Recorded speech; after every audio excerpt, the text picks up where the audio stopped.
for the virtuous Sangha, out of compassion, for the sake of this assembly and all living beings, please turn the wonderful Dharma wheel to teach and guide us how to end birth and death, leave suffering and attain bliss, and quickly realize non-birth. Cung thính đại đức tận thịnh, vì thứ Pháp phối cấm nhất thiết chúng sanh, thịnh chuyên diệu Pháp giáo đạo Nam mô, như há liêu sanh thoát tư ly khổ đạc lạc, tước chân vô sanh. Homage to the Blessed, Noble, and Perfectly Enlightened One.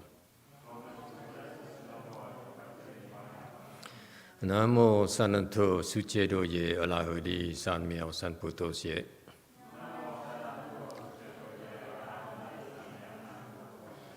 Nam mô Tathagata Toya Daya Alahade Damyo Tammo Datoa.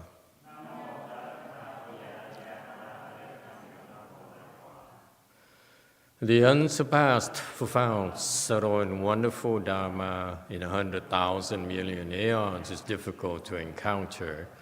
Now that I'm able to see and hear, I will receive and maintain it, about to fathom, thus come one's true and actual principles.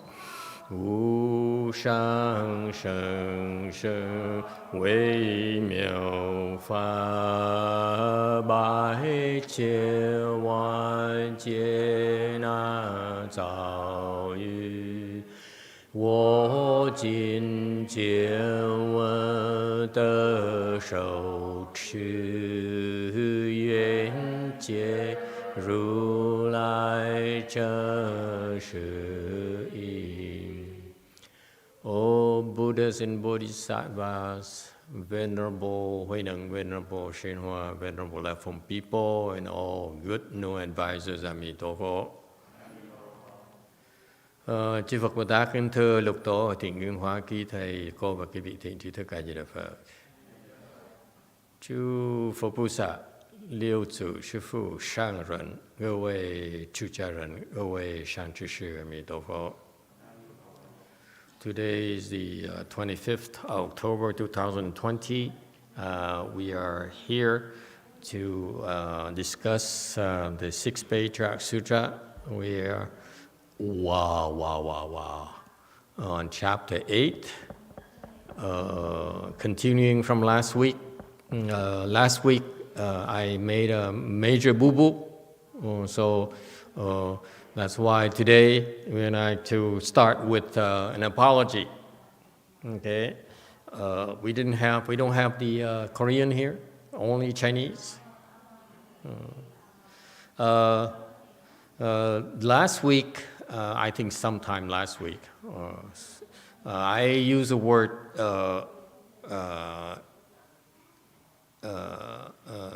White Jiao Bie Chuan for the Chan, one of the Chan doctrines. And White Jiao, if you're Chinese at all, it means different from, it should be Jiao White, okay? And it's mea culpa, it's my mistake and my fault. I apologize. I'm sure that the Chinese who listen would be having a smirk on their face, and these non-Chinese people, they don't know what they're talking about. Nonsense.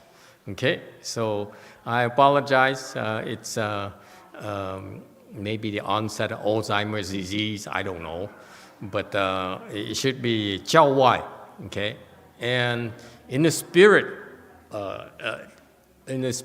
of repentances, because today we have a repentance, great compassion repentance at the end of the month. So in the spirit of repentance, I'd like to elaborate more than I normally do on the Jiao Wai Bie Chuan, because I don't think the Chinese have it. Okay, so that's the emphasis on the Jiao Wai, outside of the teaching. Bie Chuan, we all know from last week, Bie Chuan is that it is a special transmission, meaning from the good no advisor who specifically transmits to one person at a time. Like, you don't, as I mentioned last week, you don't realize that even when I speak Dharma to you right now, you don't realize that actually when I speak like this, actually I may also do Bie Chuan, each and every one of you, but you just don't realize it. Okay?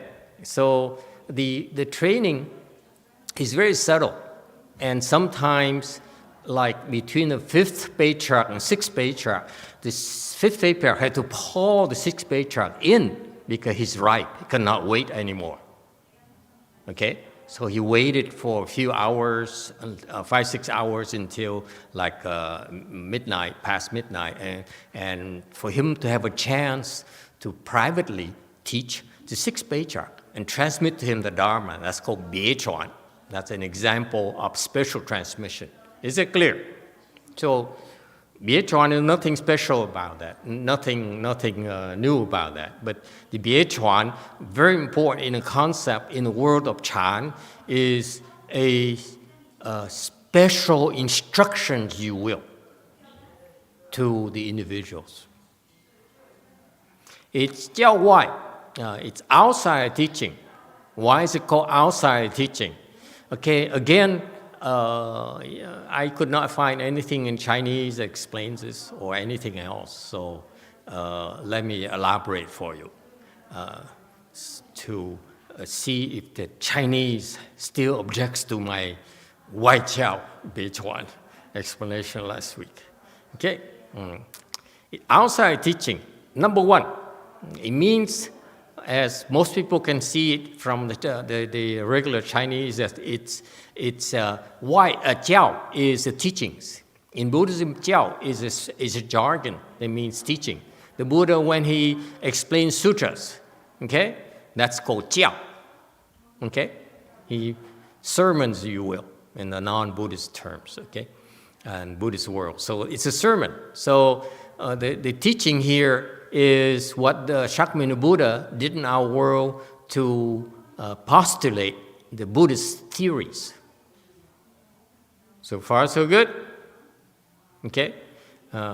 And in Buddhism, there's a concept of Noumenon versus phenomenon, meaning that Li versus Shi, meaning that there's a principle, there's a theory, there's also an application in mathematical terms.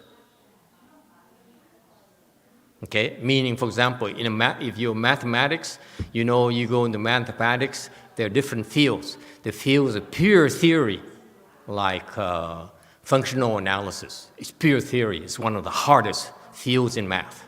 Okay, it's like so advanced, it's so theoretical that no one gets it. Okay, so it's all theories.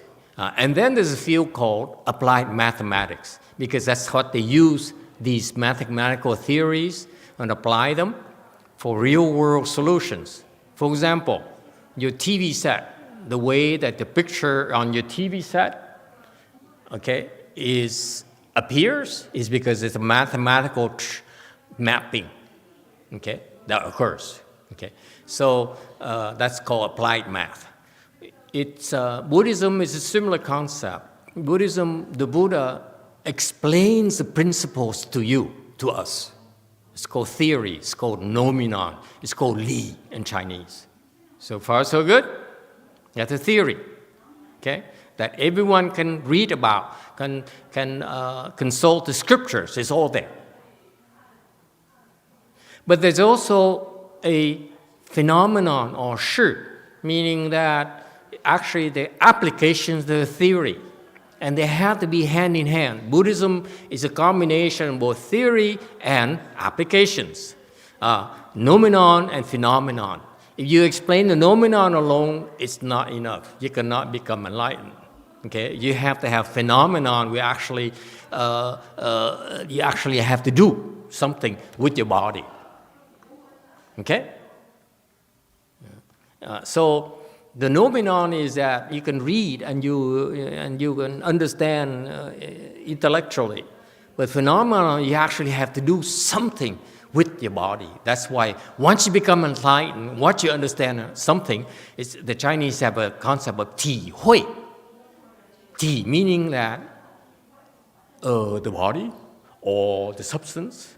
Hui is the mind. So the comprehension has to be both. In Buddhism, you want to understand Buddhism, you want to become enlightened, has happened at the body level as well as the mind level. So far, so good. That's the Shi. Okay? So that's why Chan in Buddhism is a special field where it specializes in the Shi. Okay? It doesn't need the principles. Okay? The principle, you can read it up, you can look it up in the scriptures, in the Tripitaka, where all those theories are stored. But the phenomenon or the actual doing things, actual recipes, if you will, the actual steps you need to take, okay, are most accurately described in Chan field. Most exhaustive is in a Chan school. Okay, so Chan is by far the most complete form of training to help you become enlightened. So far, so good. So that's why the Chan is taught or transmitted beyond the theory.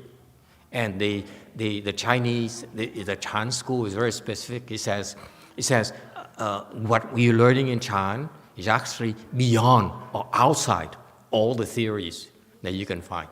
Yes, green. I almost forgot the color names as well. It's getting worse. I'll answer to that, Master. Yes. I thought that noumenon was the application, phenomenon would be the theory. Whatever. Look it up. Google it. I think you're wrong. My English is better than Chinese. I don't care what you say. But thank you. I think noumenon is principles. Is principles. Yes. Okay. Anyone else? So far, so good. So this is yes, white. No.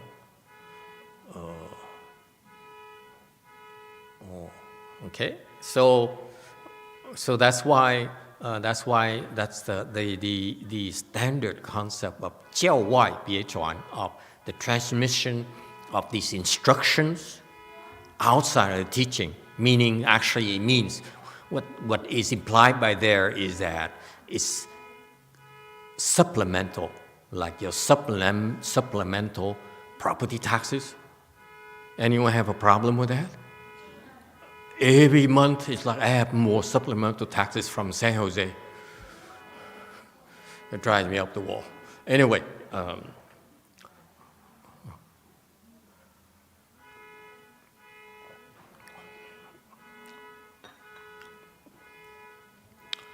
okay. So it's beyond the teachings. The concept is very important because point number 2, if you really believe in Buddhism, Hinayana is a set of instructions in Pali, yes? And the instructions outside of Pali, meaning Sanskrit or whatever, Tibetan, whatever, okay, that's considered outside of teaching. So far, so good. So the Hinayana people hopefully should not be so close-minded and says Pali is the only true Buddhist teaching. It's tunnel vision. It's myopic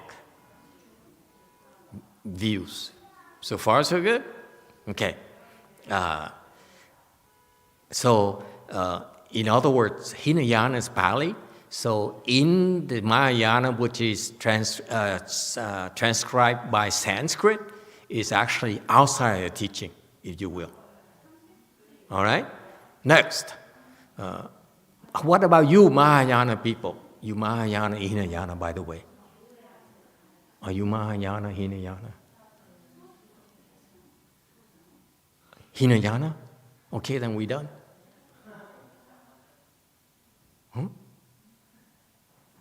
Are you Mahayana, Hinayana? I need to make sure.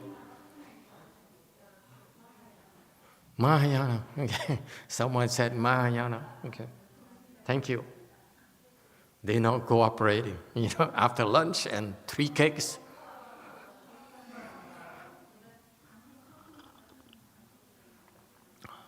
You Mahayana people, the Jiao Wai, do not be so proud of yourself. Jiao Wai, okay? Not Wai Jiao. The outside teaching is actually unspoken. There's a lot of teachings that's not spoken. So for example, sometimes we teach Chan by what? By walking.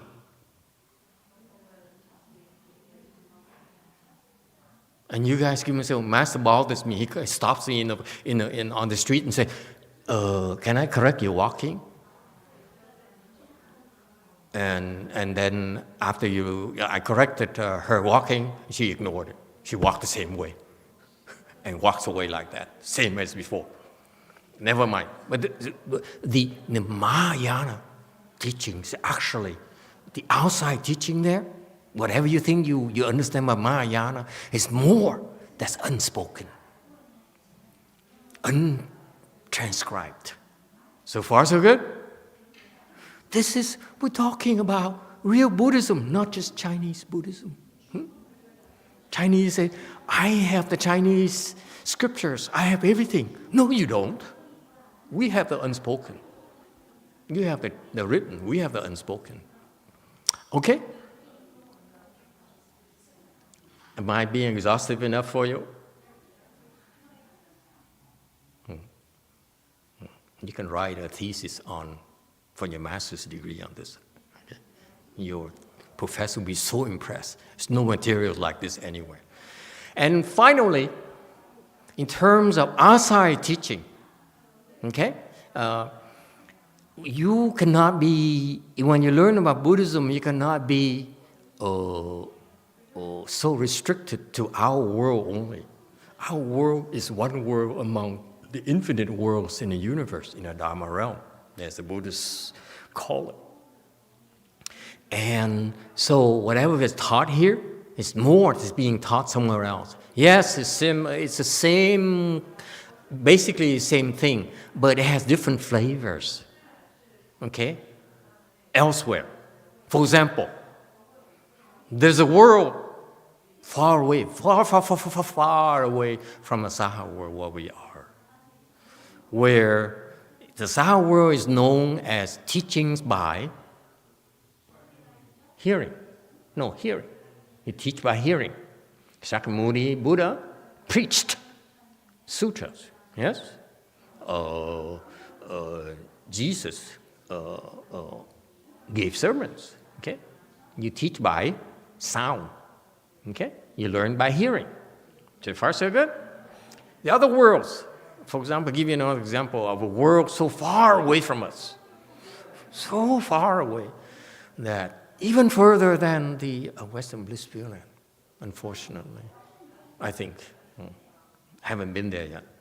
I just heard about it. In the world there, in that world, the living beings are so huge. They're big, gigantic. To the point where if you want to have an idea on how big they are, in that world, we are about the size of mosquitoes. Okay? Like for example, short people like Master YongHua, it's like a very short mosquito, about that size. Okay?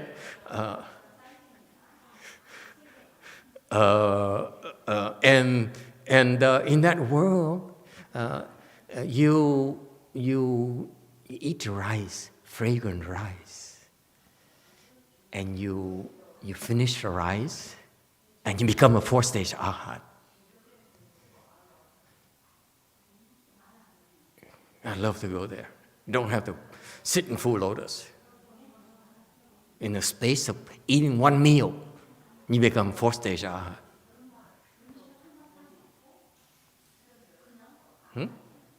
Okay, so that's why Buddhism, there's many more forms of teachings beyond that, what we consider to be the Buddhist store here in Asaha world. Okay, so there's many forms. That's to remind you that Buddhism is humongous. Okay, and that's true Buddhism. You cannot claim that we Mahayana is the only Buddhist teaching. It isn't. Okay? You cannot claim that Chinese Buddhism is the best. It isn't. I think American Buddhism is better. My humble opinion. Right now. But we still learn Chinese. Yeah. If you want to open your wisdom, you need to learn Chinese for now. For the next few hundred years. We can't translate it. The advanced Chinese teaching is only in Chinese, cannot be translated yet. It has to be many more of your generations and future generations where you reach higher level, where you're able to really understand the advanced Chinese teachings, then you transcribe it, translate it into English. Right now it's not available, period. Okay? Nowhere. So, it's your generation's work, not my generation. My generation is doing more important work. Yes, questions? Korea. Okay, Korea. Master, is there any way we can go to the place where we can become an arhat within 1 meal? Is there any way? We can go there? Yes, we will organize a pilgrimage. Wow! The Koreans always think of the easy way. It's so Korean. We Americans prefer the hard way, don't we? It's too easy. 1 meal, you become fourth-stage arhat. What's the big deal? Okay, Korean person. Okay, what about after fourth-stage arhat? It may take us longer to get fourth-stage arhat, but after fourth-stage arhat, boom, we become enlightened just like that. Much faster than eating a meal. You see, the Koreans always fall for my trap all the time. Okay, I've been waiting, and thank you, Korea, for falling into my trap.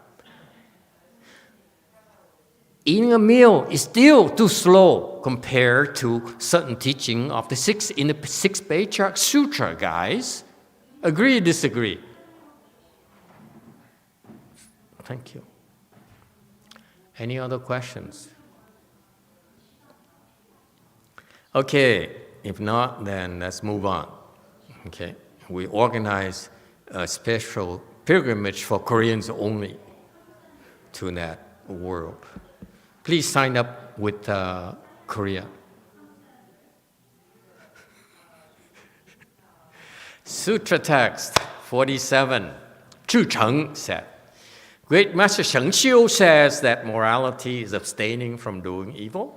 Wisdom is offering up all good conduct. And concentration is purifying one's mind. Oh God. 诚曰：秀大师说，诸恶莫作，名为戒；诸善奉行，名为慧；自尽其意，名为定。 So theoretical. Okay, so this is the traditional Buddhist teaching about morality, wisdom, and samadhi. Okay, you can look it up. Yeah, I don't have to explain it to you. Okay, next, 49 Sutra text. This is how he explains them, but I do not know, High Master, what Dharma of instruction you use. 彼说如此，未审和尚以何法毁人？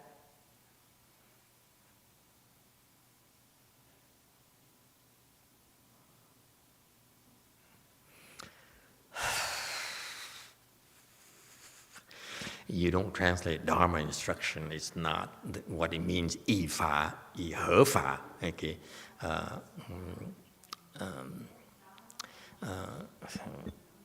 What Dharma you use to instruct. Okay. 合法, 毁 here is verb, not a noun. Okay. Anyway, so commentary on slide 50, the monk Chuteng said, that's how my master trained me, taught all of us. But I wonder what Dharma, what methods you use to instruct your students. Okay? Next, 51. Sutra text. The master said, if I said I had a Dharma to give to others, I would be lying to you. I merely use experience to untie bonds and falsely call that samadhi. 师曰：吾若言有法与人，即为狂辱，但且随方解缚，假名三昧。 Okay. Why, this is so personal to me. Any questions so far? Internet question. Okay, internet question. Go ahead, internet. So we have a YouTube question from Vicky. Master, do you mean that the teaching from our good knowing advisor is outside the teaching? No. It could be inside, could be outside.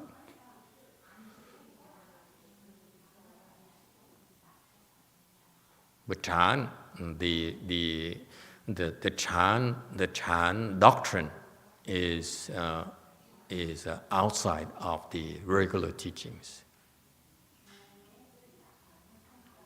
All right. Anything else? Okay. The Venerable Sixth Patriarch replied. He says, "Either have a Dharma." What the Chinese for that? You had a Dharma, yin, you, yu, ren. If I have a Dharma to give to others, I would be lying to you.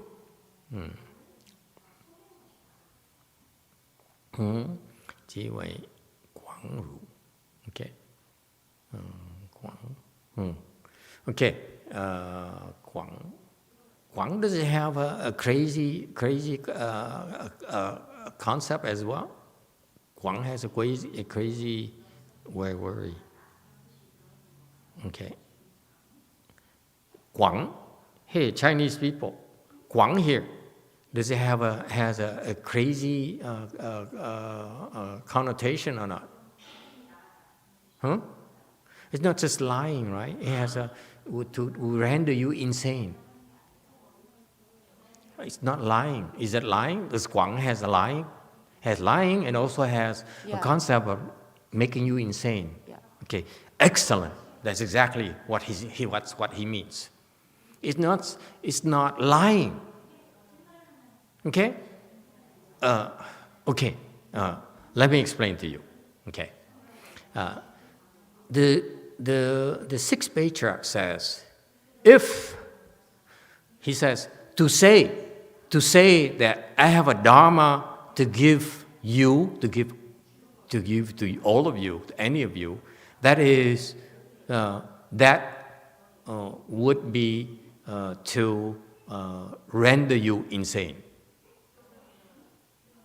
Okay, or would be lying to you. Okay, so the polite term is lying to you. But what the implication here is that if I have a Dharma to give you, okay, that surely would drive you up the wall. Okay, And this is so personal to me. You know why? Can I tell you? And this is this part brings back memories. Let me tell you my memories before I forget them. With Alzheimer's, you never know. When I first started, okay, I thought my master would be around for 25 years.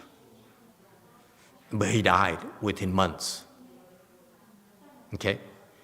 And then so I have left with going around from disciple to disciples of his, okay, monks. We are not allowed to go to the nuns, okay. So I would go to the monks with my hands out and say, please teach me a Dharma. So far so good. That's what I was doing. So I went to second Patriarch and said, can you teach me your hands and eyes? Because I asked everyone else, and second Patriarch looked at me and said, give me a dirty look, and walked away. I didn't get the message.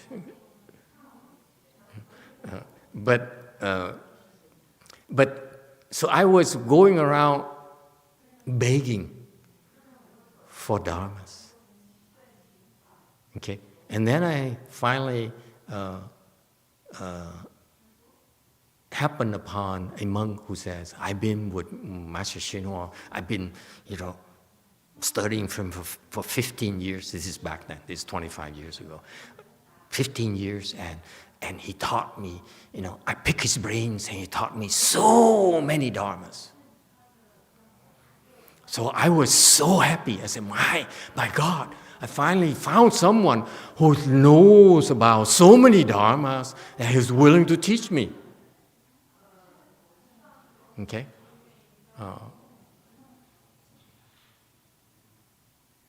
And so I followed this monk for 2 years.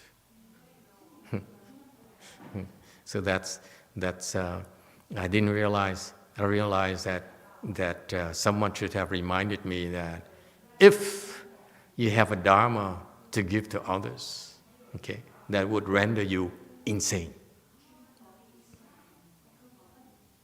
Okay, the true dharma, okay, is no dharma at all. Is that clear? So I lost 2 years of my life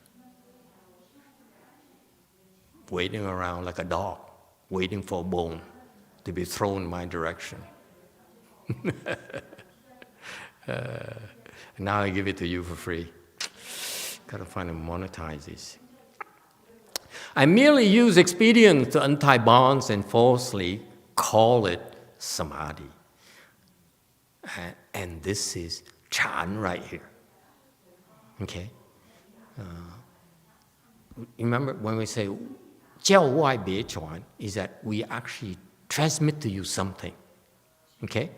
And you can call it Chan school, you call it Chan Dharma door. But if you really understand Chan, there's no such a thing. Okay? It only whatever the good no advisor teaches you. Okay? It's only for you. It's not just, it probably doesn't work for someone else. It's only for you at that very moment. That's it. You wait until next week. It probably doesn't work anymore. Okay?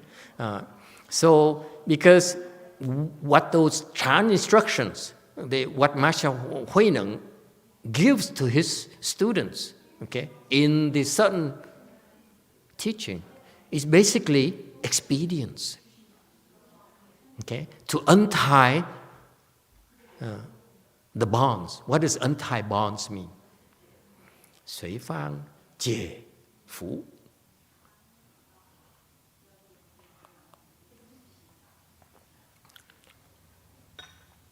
The Chinese are much more accurate than the English translation.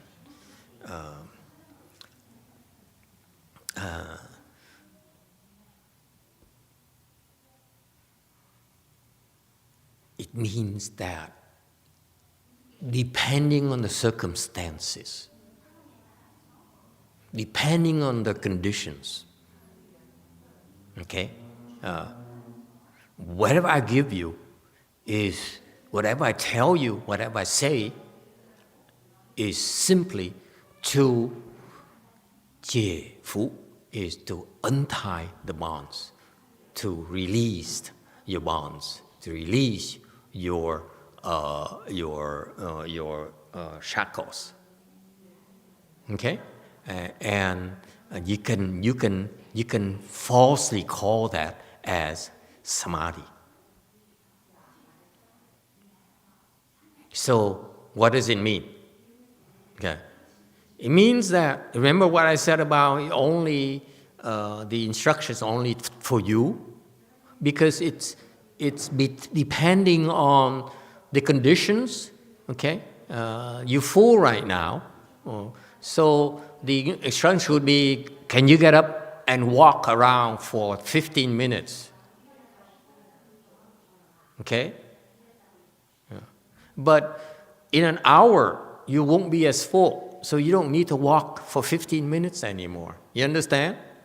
So that's why the instructions are only for that very person, for that very moment.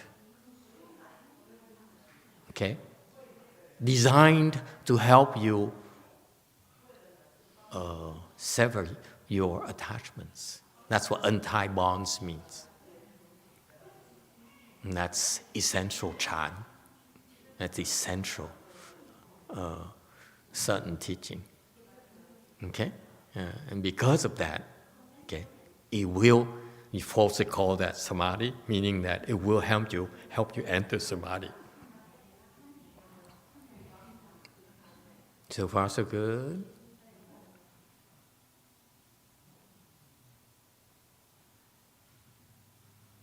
So how are you going to find that in any Chinese books? If the Chinese claim that they have Chan, I beg to differ. They don't. Yes, White. Well, what he's saying right now is just to sever attachments, and if you can figure out how to sever your own attachments, I mean, that would be useful, and it's the practice of the philosophy, right? It's more than that. Altadi, okay. I forgot your name anyway. Altadi comes to mind. You see, this Alzheimer's is so tricky. It's I forgot the question, the point again. Repeat what you just said.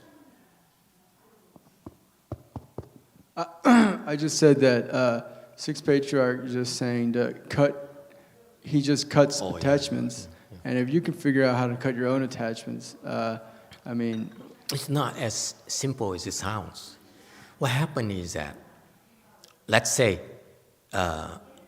we all know we're supposed to not be greedy. Yes? We heard that before, right? You should not be as greedy. Okay? What are you greedy for? You're greedy for, I don't know, I don't really have any greed. Anyone? What are you greedy for? You have, when you talk about greed, there's greed for birthday cakes. You know, the kids are going crazy today at birthday. Okay, birthday cakes at time. You're greedy for money. Yes? Okay, you're greedy for, in my world, fame, recognition, right? And you say, sever attachments. So I should not be greedy. Okay? When you talk about greed for food, there's so many things.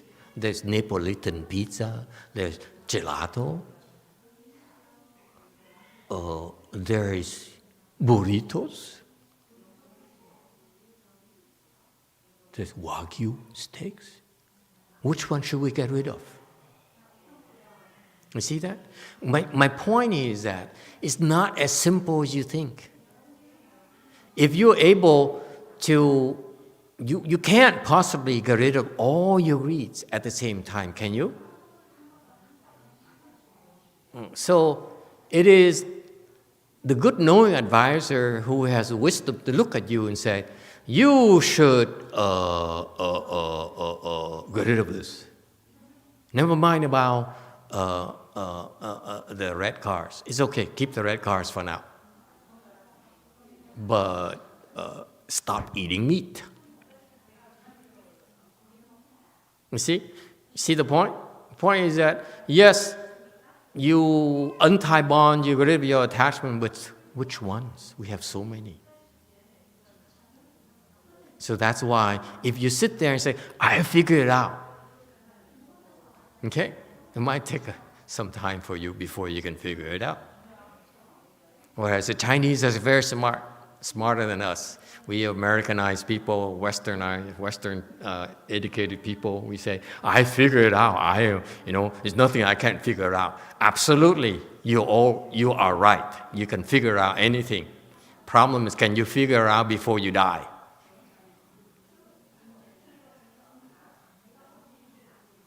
Can you figure it out before your money runs out? Okay? So that's why the Chinese are very smart. They say, I can figure it out, but if I can find someone else who's willing to pinpoint it for me, it would be a lot faster.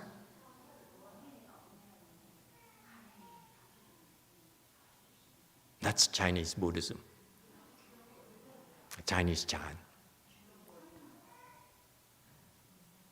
Okay,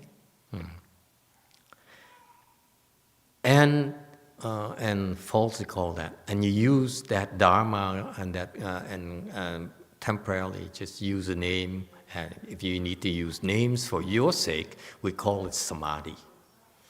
All right. Any other questions? I think you're getting bored, aren't you? I'm way too detailed.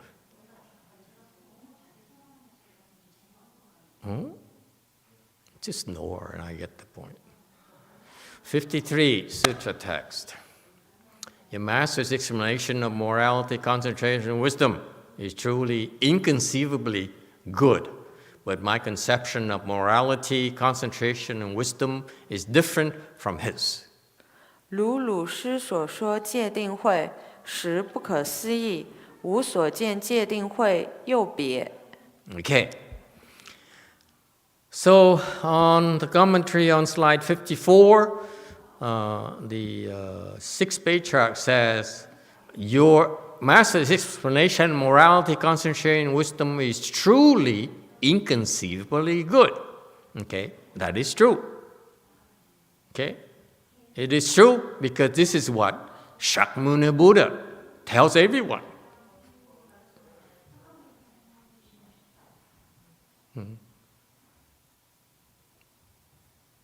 But not everyone who listens to it can become enlightened. So that's why the Venerable Huineng says, my conception, my view of morality, concentration, wisdom is different from your master's. Okay, I have a different approach, basically. All right? 55, Sutra text. Chuzheng said, there can only be one kind of morality, concentration, and wisdom. How can there be a difference? 智澄曰：戒定慧只合一种，如何更别？ 56, commentary. It says, when you talk about the three studies in Buddhism of morality, concentration, wisdom, okay, there's only one kind, one such thing, one such teaching in Buddhism. How can there be a difference? And here it shows that Chuzheng has prejudices. Okay, he did not listen clearly to the words of the wise. What happened is back there in his temple, Sheng Xiu didn't really have much wisdom, and therefore his words had little weight. But when you hang around a person like Master Huineng, every single word he says, okay, is said for a reason. Nothing extra, nothing falling short of what it's supposed to do.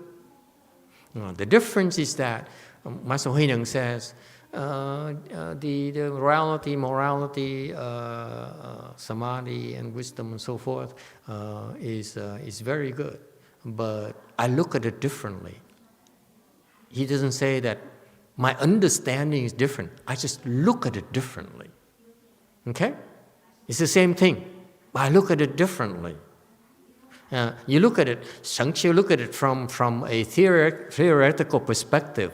My Venerable Huineng looks at it from the point of view of a confused person.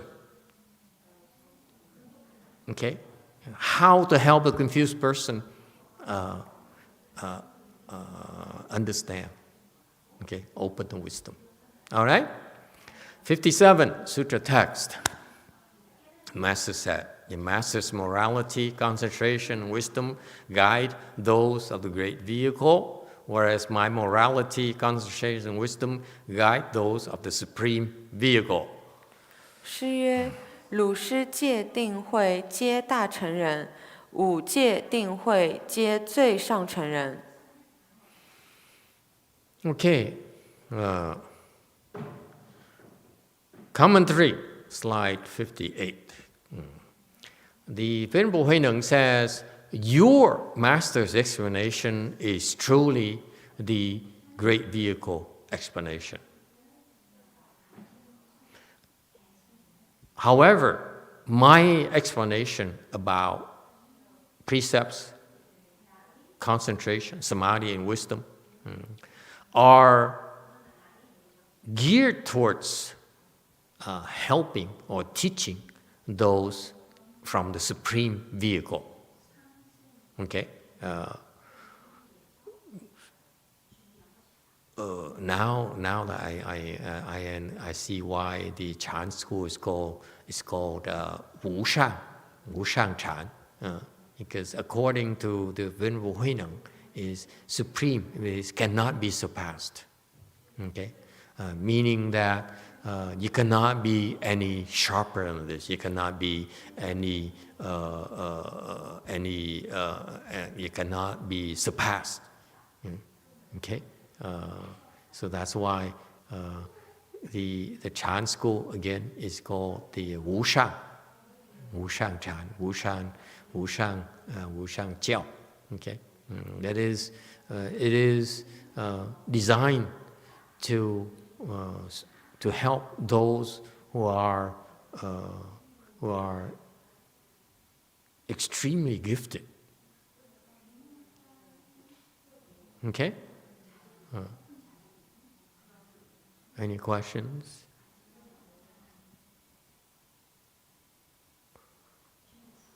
Yes.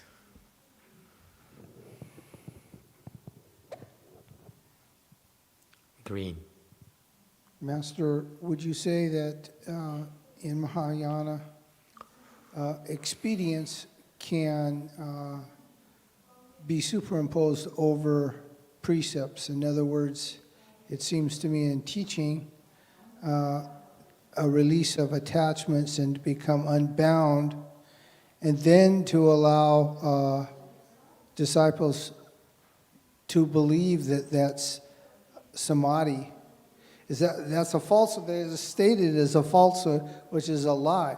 But in fact, it is promoting Mahayana learning to people. So therefore, being used as an expedient, in this case, is more important than the absolute truth. Your question is a little bit vague. Well, let me give you an example, and maybe this is what you're getting at. Okay. if you want to become enlightened, okay? Does that interest you? You want to become enlightened? Yes? Me too. Okay? The Buddha says, if you want to become enlightened, okay, then you need to be a moral person. You need to very clearly do the right things, don't do the wrong things. That's a requirement for you if you want to become enlightened. So far, so good? Okay? The Buddhist teaching is very, very clear. The Buddha says, you want to become enlightened, you have to be moral. You have to do the right things. Do not do the evil things. Do the right things only. Period. Okay? If you want to become enlightened. Again, this morning I explained to you that if you want to develop samadhi, you don't need to be good. You know what I mean? Okay? You can develop samadhi. You can go very far. Very, very far. I assure you. But you cannot become enlightened. Absolutely not. But if you want to become enlightened, you can go very evil, like you become a demon. And then when you want to become enlightened, the demons want to become enlightened, they have to go towards the good. There's no other pathways. Is it clear? So that's why we Buddhists, we tolerate the demons, we tolerate the ghosts and so forth, because you say, okay, you develop samadhi, eventually I pull you to the right side when you are stuck. And then you see you're much better off doing good than doing evil. Yes, White.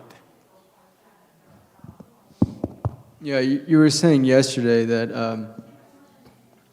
that you can just, Oh, that's yesterday? Yeah.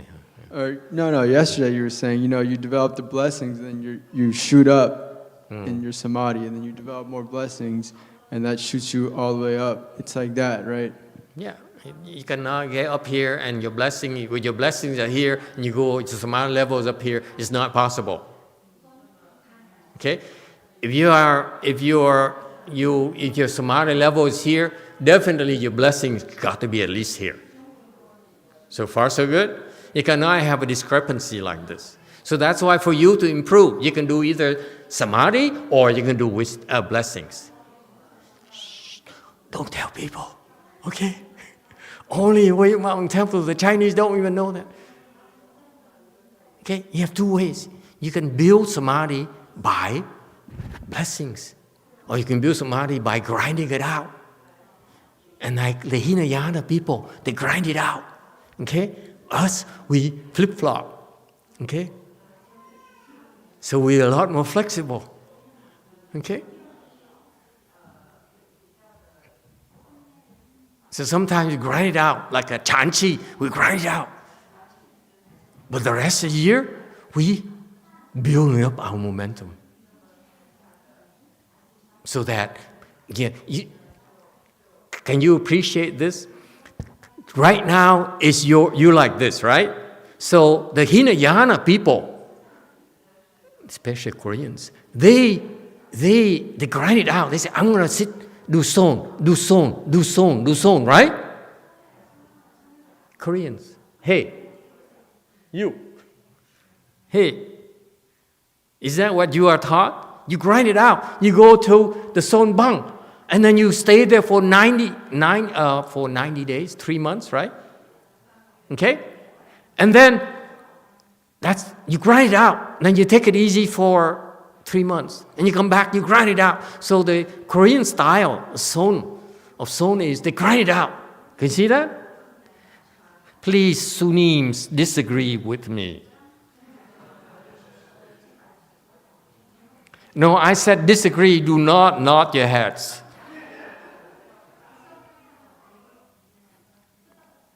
Okay? You see, this is what happens. The Hinayana people, the Koreans, they go shh. The Myanmar people. They grind it out. So this samadhi side, they sit, they meditate, and that's the only thing they know. Whereas Master Xu Yun, he says, anyone remember Master Xu Yun's life story? He ran away from his wife. I love that anecdote. You ladies would love this. He ran away from his wife. He says, no, I don't want women. I don't know. And then he became a monk. And what does he do? He would do the Hua Tou day and night, day and night, day and night. Remember that? Come on, you don't know anything about the great Chinese monks? You guys are really so ignorant. And you want to become enlightened. Anyway, so Master Xu Yun used to grind it out. Okay? And then his teacher says, you come back, you work in the dining hall for 3 years for me. So what does it mean? So Xu Yun came back to the monastery, because before that, he would stay in a hut behind the monastery and says, I'm going to meditate. That's what I do. And he will enter samadhi and so on and so forth. But he's getting nowhere. So his teacher, the Fangzang, the abbot, calls him back and says, you come back and work in the dining hall for 3 years. Okay? So what happened? I explained to you why. It's always like this. And so he's grinding it out. He's going up like this. Okay? And then the abbot calls him back. And the timing is beautiful, but he calls him back and work in the dining hall for 3 years. And let me tell you, for 3 years, Xu Yun, because he worked in the dining hall, his blessings came up like this. You see that? So when Xu Yun came back after 3 years of working in a dining hall, and he meditates, guess what happens? Boom! He pulls up a lot quicker.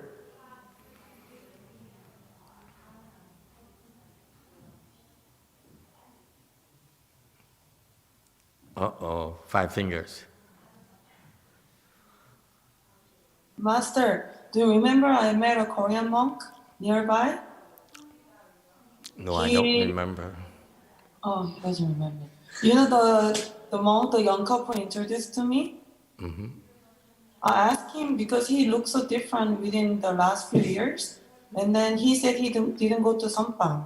And he started working in the field. Like a lot of labor work. And they help people. And then he changed it more than when he was in Sampang. Is it related to this? I don't know what that Sunim has in mind. I have to investigate more about the Korean Son thing. What I explained to you is what I learned from the Chinese. Notice the Venerable Huineng, the way he trained his disciples is very, very interesting. Okay, he makes them work in the morning. He makes them work in the afternoon for hours every day. So he's creating blessings, and then they come back and they meditate. See that? He creates blessings, then meditate. Blessings, then meditate. That's how Master Huineng trained his disciples. Not that all of them became enlightened, but it showed you the Chinese style of training. It's not as rigid as the others. If you grind it out, it doesn't work for a lot of you. Whereas I know that some of my disciples, they can't meditate, so we tell them to go on the roof, climb a roof with safety equipment, and see how many blessings they can accrue.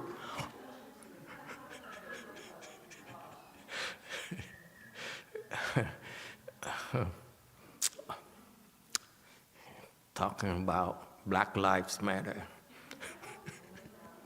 Asian Lives Matter, Yellow Lives Matter, I don't know. So the point being that the Chinese master, the Chinese patriarch, they understand how to train.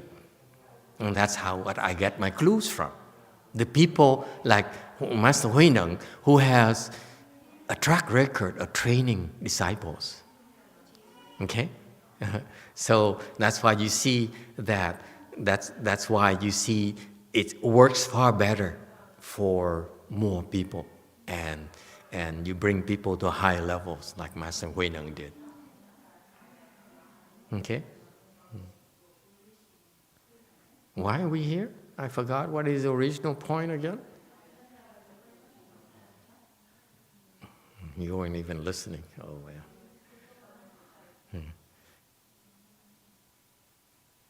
Okay, so question about the Korean approach or whatever. The Korean is they're very serious, they're very dedicated, but their pathway is too narrow. That's the problem. Same thing in Hinayana. And what I tell you, can I share with you something? And please don't tell the Koreans. Promise?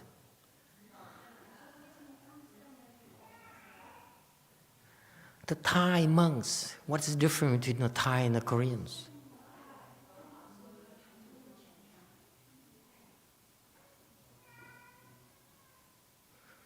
You look at the history of the Thai Buddhism, the forest tradition. Anyone knows about that? I only heard a few stories here and there. I don't know, because I don't read Thai. I don't know. Thai doesn't have a lot of good vegetarian food, so that kind of cuts off my interest. If it's no good vegetarian food, forget it. I'm not interested. So the Thai people, they have this wonderful thing called forest tradition. They also grind it out for 20 years. Yes? Am I correct? You Thai people? No Thai takes it seriously. So these great Thai monks, what's his name? What's his name? Ajahn Moon. Ajahn Sa. Okay? All those great monks in the forest tradition, they grind it out. Ajahn Moon stayed in the frontiers, the area between Thai and, I don't know, Laos or something. And he walked around for 20 years, back and forth, 20 years, okay? The bugs, there's malaria, there's mosquitoes, you don't know the kind of insects there are in the Thai jungles. I would not dare go there, let me tell you. I heard so many horror stories. I cannot even tell you in mixed companies. Frightening to me. Okay? You're interested, I can tell you personally, the men's side. Okay? So the point is that for 20 years, this guy go back and forth, and he somehow survived for 20 years. And he grinds it out like the Koreans, right? The Koreans grind it out, right? You grind it out for 3 months and 3 months and 3 months, year after year for 20 years. And the difference is that, number one, they don't take a 3-month break.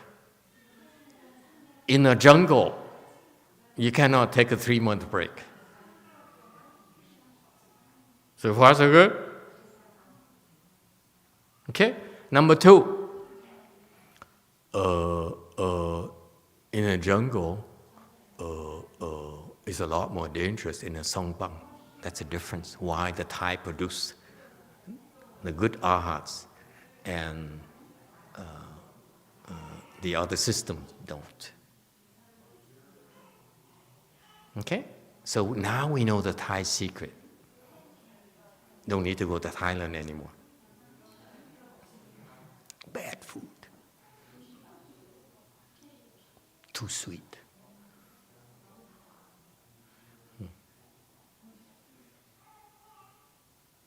Any Thai people online?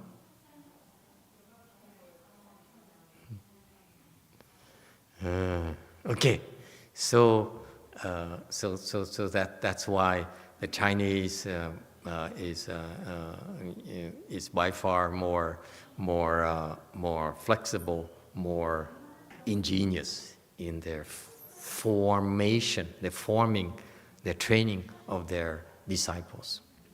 Okay, and the system that the sixth patriarch teaches is for supreme. They are the best of the best, if you will.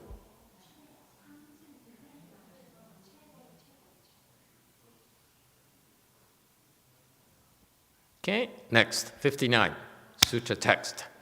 Enlightenment is not the same as understanding. Seeing may take place slowly or quickly. 误解不同，见有迟疾。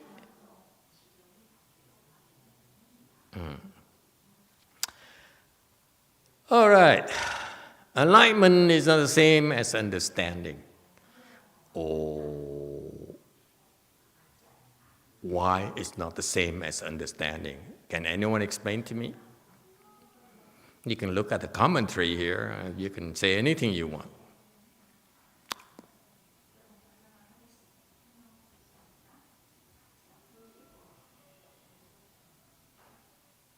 Why is it not the same? Why isn't it the same?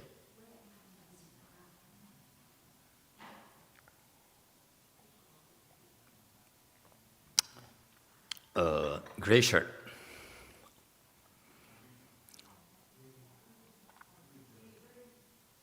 In samadhi. To understand requires thinking, and then when one's enlightenment, there is no thinking anymore. Precisely. Enlightenment is not the same as understanding. Understanding, when you say, I understand, who understands? Your mind understands. Yes? Your brain agrees.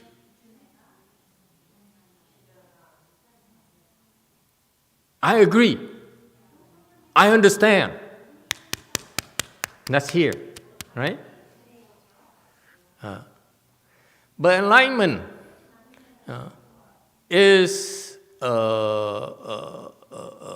not the same. Why is it not the same? Because after you become enlightened, this thing disappears. There's no more understanding. And what do you have after you become enlightened? Anyone?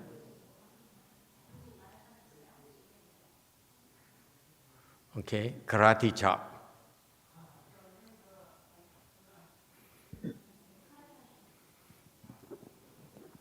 Or?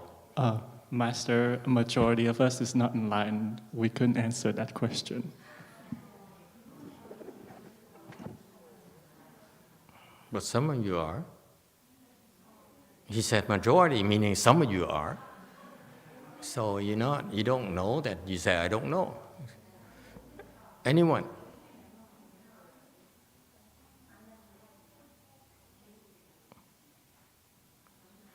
After you become enlightened, you don't understand. You just know.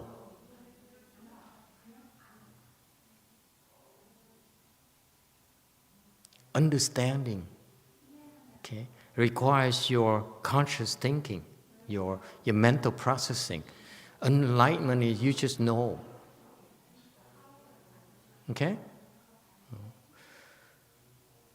And this is the commentary here on slide 60 is basically traditional Chinese explanation. Nothing to understand, okay? There's nothing to understand, too Chinese. Seeing may take place slowly or quickly. Seeing here,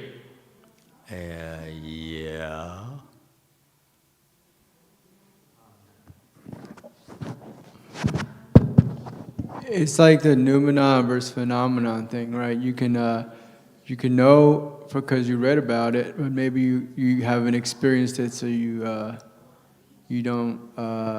not enlightened. No, it's not. It has nothing to do with Noumenon phenomenon. It's just that it's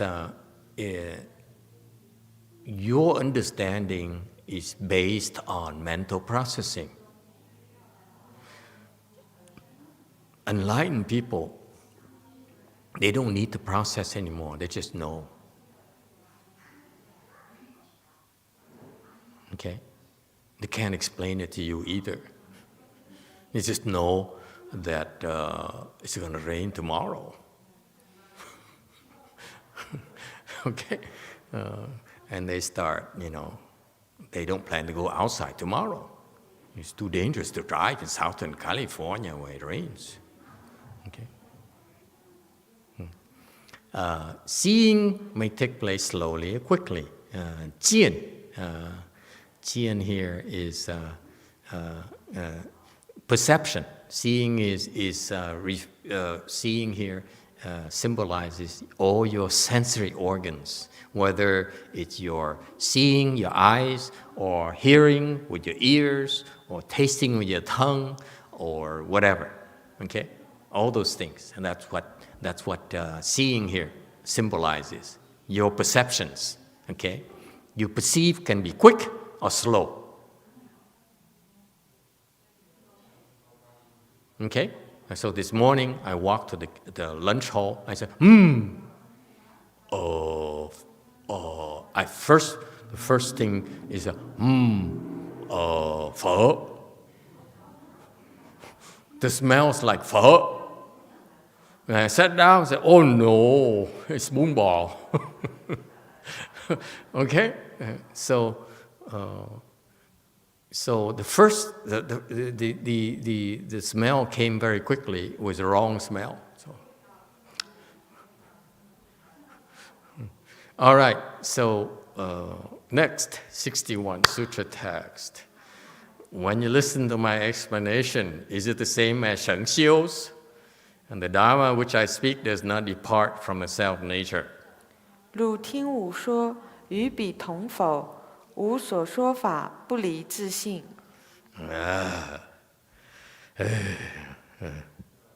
When you imagine yourself facing a sixth Patriarch, okay, I'm curious.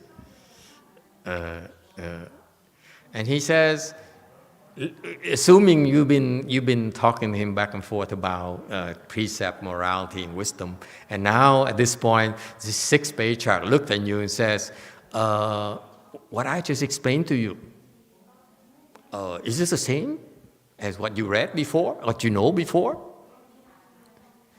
Okay, how would you react?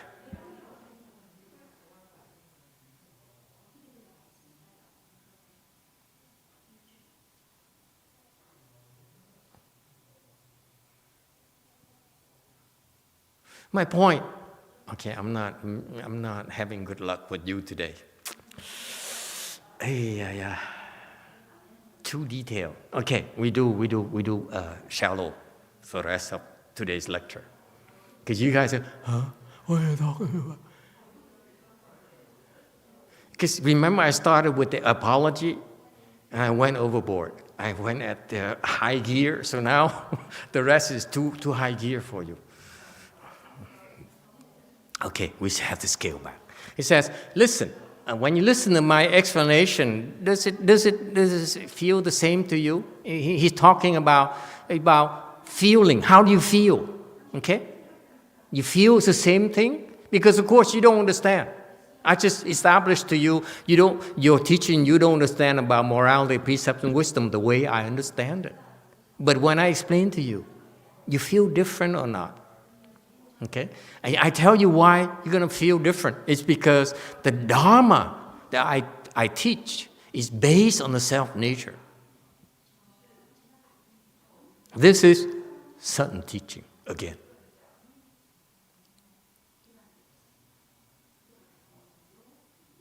Questions? Orange. Apple and orange.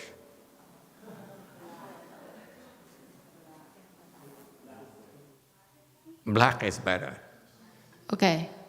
Master, earlier you said, referring to the understanding and and the enlightened being, you said who understand. Then my question is, for the enlightened being, you said an enlightened being is enlightened and he just knows. Then who is enlightened? Who knows for the enlightened being? I don't know. Why do you ask me?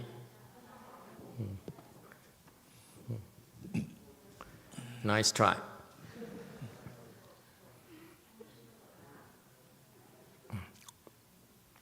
He says, if you want to understand what I just explained to you, okay, the only way for you to do it is through your self-nature. That's what he's saying. Yes. White. Well, it feels like he didn't really explain anything, which is the whole point, right?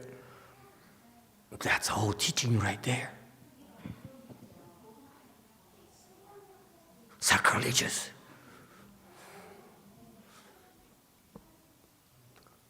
Chan.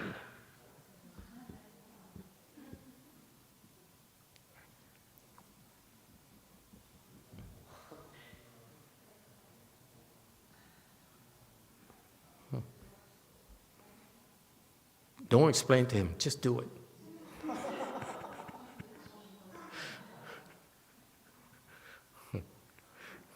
He says, if you feel, this is so subtle, that's why I don't blame you for not getting it, it's so beautiful. He says, when you listen to, you remember how your master taught you precepts, morality, whatever, samadhi and wisdom? Remember how he taught you?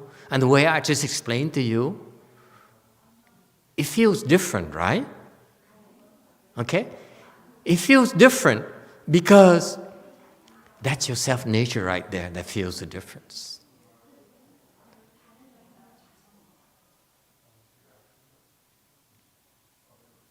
No? Don't get it? Don't worry. Next lifetime. Sutra text 63, to depart from the self-nature in explaining the Dharma, to speak of marks and continually confuse the self-nature.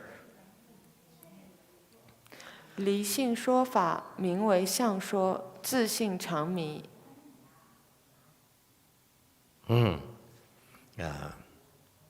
Okay, very good. Commentary in 64.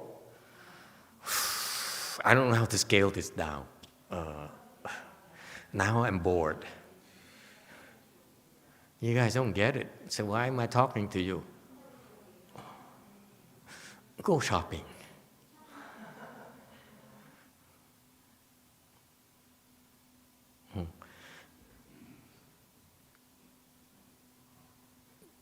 To be apart, not depart. Depart is active. He's describing a state. Bad translation. To be apart.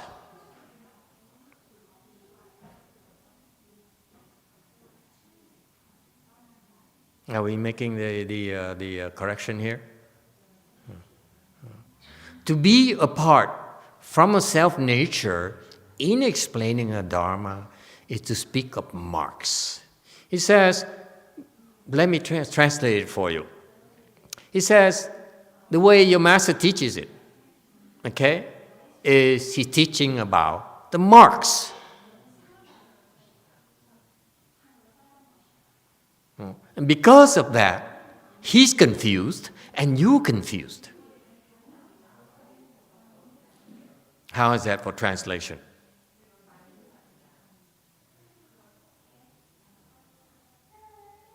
No one's impressed. Oh my God. Oh, why me?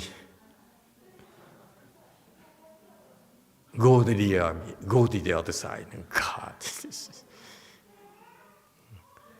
Sit down. See if it's changed.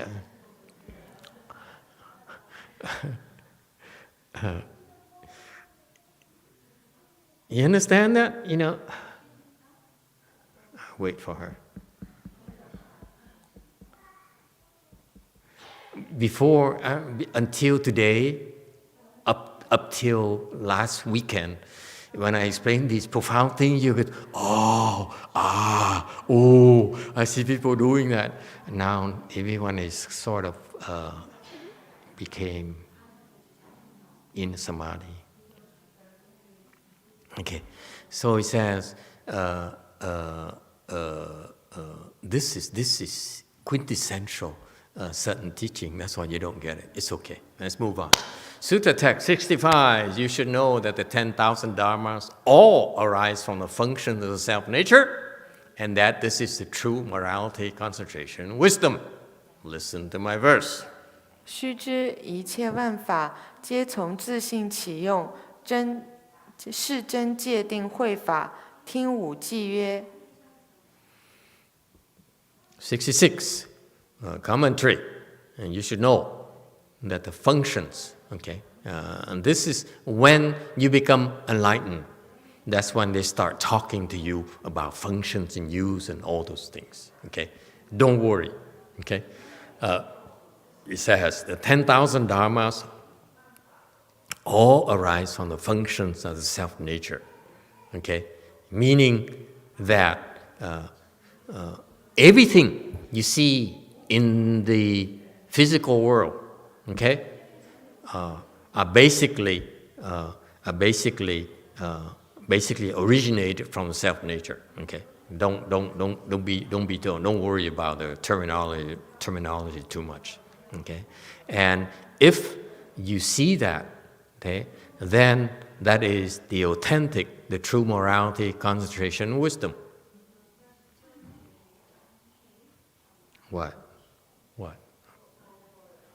Go first. Okay. Yes. Wow, special effects. Thưa thầy là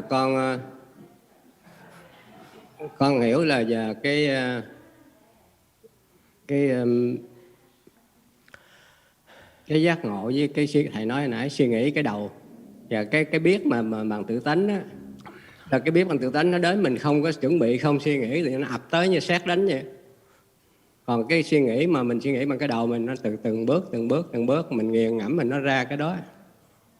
Thì thí dụ như cách đây trước khi thầy có cái quy sơn tự á, bữa đó con đang ngồi thiền ở trong lư sơn tự, thì cái câu công án này lâu lắm rồi con không hiểu, coi lúc nào mà nó nằm trong đầu cũng không nhớ. Thì bữa sáng đó chiếc mô tô lần nào nó sửa mô tô, nó chạy ngang bên hông chùa mà nó không có gắn cái ống bô vô, giống mấy bà con lực đáp xuống chùa. Yeah, that's the neighbor from cái two là houses away. Tự động cái câu trả lời nó xẹt lên trong đầu là các pháp quy về một quy về đâu, thì câu trả lời là một quy về các pháp, sắc tức thì không, tức thì sắc. Nó xẹt ra mình không có tính đâu, nó phan ra một cái giống như điện giật vậy.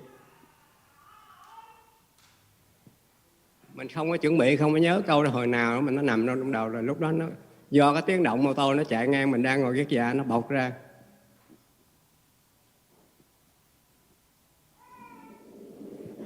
Is there a point?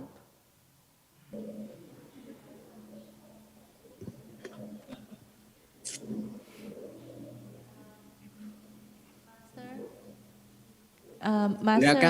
các pháp là cái dụng của cái thể, là cái không đó đó. Nó qua lại nhau trong kinh Bát Nhã, nó sắc thức thì không, thức thì sắc.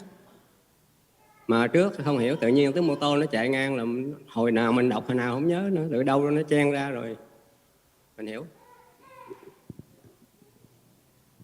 Master, earlier you was mentioning about enlightenment and understanding. The way I see it is understanding.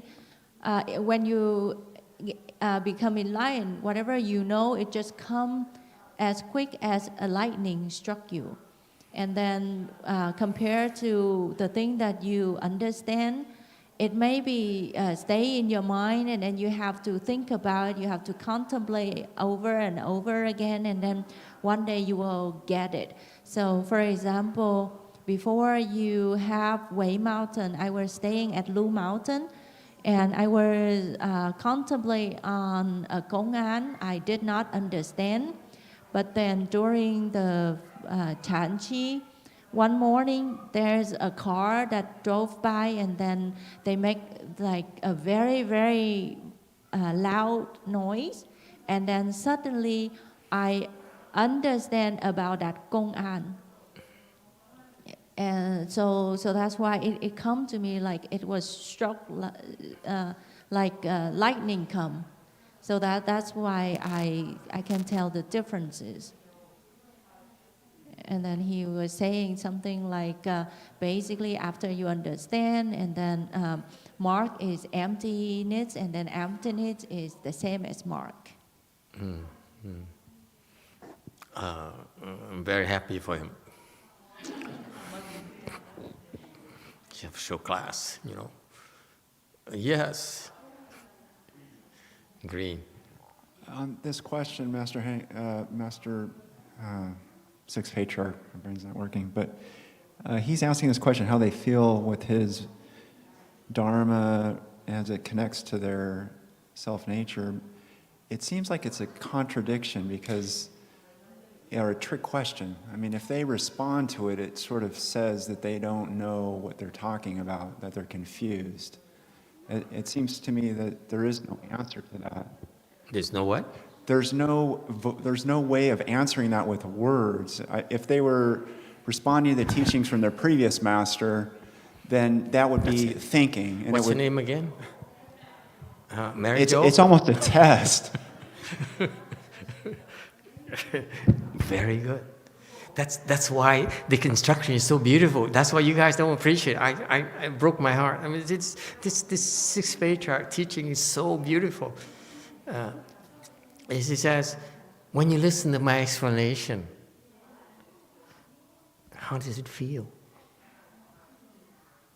He's not asking to use his thinking anymore. He says, how does it feel in your gut? That's your self-nature right there.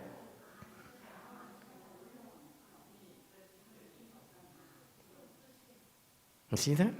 So he's opening the way, he's paving the way for Chư Trần to drop the thinking. Okay? Stop processing so much. Feel it. Does it feel different to you? And then Chư Trần says, let me think. Sounds familiar? Let me think. Okay? And that's why he even has a follow-up in slide 61. He says, it feels different because it's from your self-nature. Okay? Okay, now, going back to here. The 10,000 Dharmas are all arise in slide 66, all arise on the function of self-nature.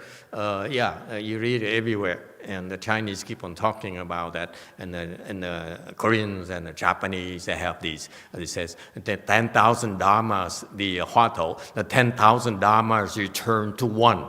One fa wei yi. Okay, and then where does one return to? Used to bother me. I said, say what?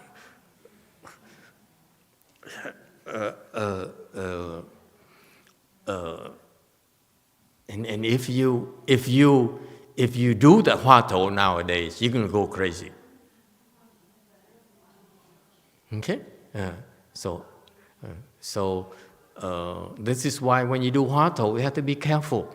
You cannot just do any kind of Huatou because some of the Huatou are not appropriate for you. Okay.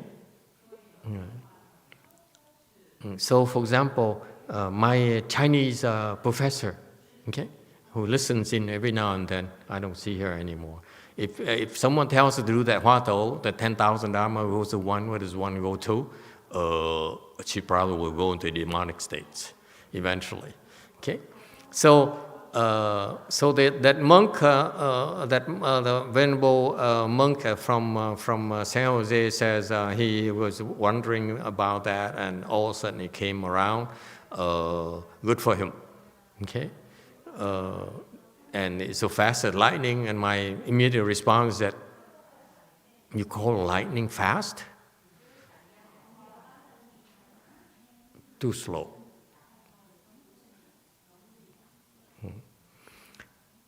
Okay, commentary in 66, but not bad. His commentary is not bad. I'm just saying that Still too very, very slow. That is a true morality, concentration, wisdom. So what the sixth patriarch is referring to is that what Chư Trần learned from Sheng Xiu are words. So far, so good. The words are describe what is precepts. They call the precept marks, something you can describe. You know, precept you describe as, I don't know. So all the descriptions are called marks. They're words. Okay? That's what Sheng Xiu teaches his disciples. This is what monks and nuns teach their disciples. They said, today let's talk about giving. Giving has three kinds, like Master YongHua says. One is giving of wealth. One is giving of, what else? Dharma. One is giving of fearlessness. Okay? All those are what? Marks. Words. They're all words. That's all. That's what, the same thing here. When Sheng Xiu says, I'm going to teach you about morality, precepts, first precept is, thou shalt not kill. Okay? Number 2, thou shalt not steal. Okay, he's just been demoted. So far, so good. So those are descriptions only. And that's what Sheng Xiu teaches his disciples. That's what monks and nuns teach their disciples. Master Huineng says, I don't do that. Okay? I teach you these things, okay, that are called true morality, true concentration, true wisdom. That is true Mahayana. Mahayana is not the Tripitaka, folks. It's not. Mahayana is not thou shalt not kill, thou shalt not steal, thou shalt not commit sexual misconduct, thou shalt not lie, thou shalt not whatever, take intoxicants. It's not Mahayana. It's for low-level people like you who has to be reminded of those things because you still depend on your thinking. Okay? So you're about to do something stupid and you say, wait, let me think. Okay? So that's why you have to learn these things. Check yourself.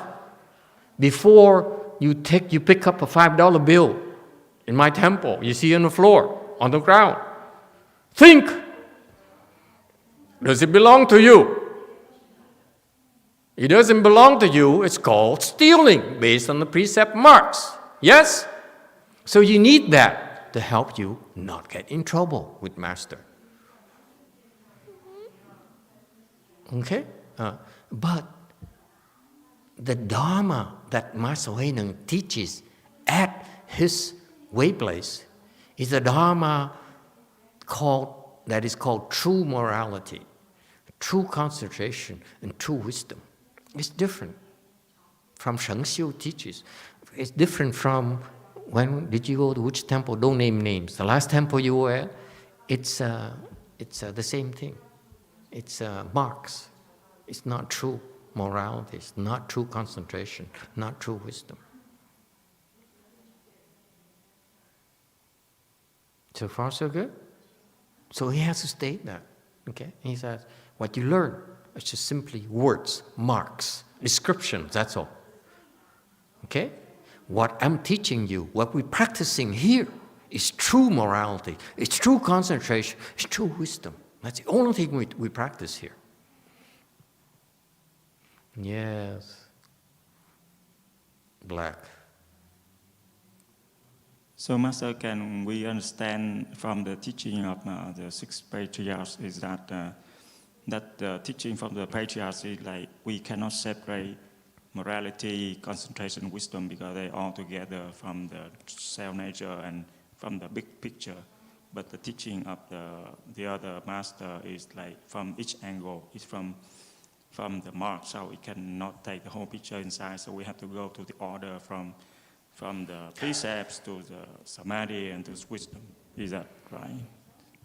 Very good. Here's the problem. Let me see if I can explain it to you.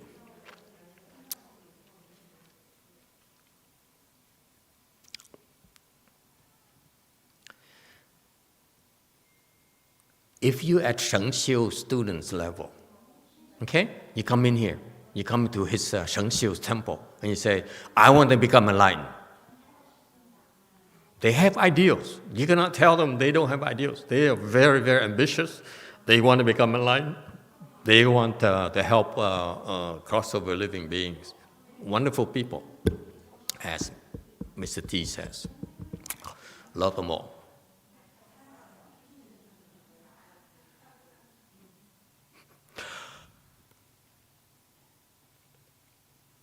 For such people like you, okay, Buddhism starts out by teaching you, okay, if you want to go there, there's a pathway.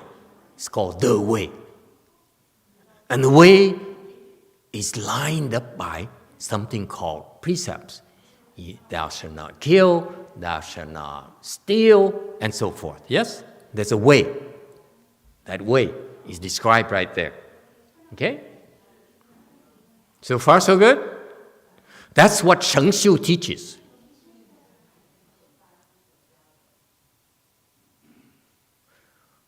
When Chu Cheng moved to Master Huineng's temple, okay, he says, for people like you, Chu Cheng, okay, you've been learning all these fundamentals for a long time. You understand them all, no problem. However, okay, that's still based on your mental processing, still based on your memory, right? Okay, that's why your problem is you're stuck on that knowledge, on that all that understanding. Okay. And that's necessary, okay? However, let me tell you, for the people who are enlightened here, in my way place, not your teacher's way place, I'm talking about here, we, okay, are doing the true morality, true concentration, true wisdom. That's what we are, okay? If you have true morality, you have true concentration, you have true wisdom, okay, that way that Master Huineng disciples, enlightened people are practicing, you will find out that they're beyond those marks. So the people who says, "Oh, you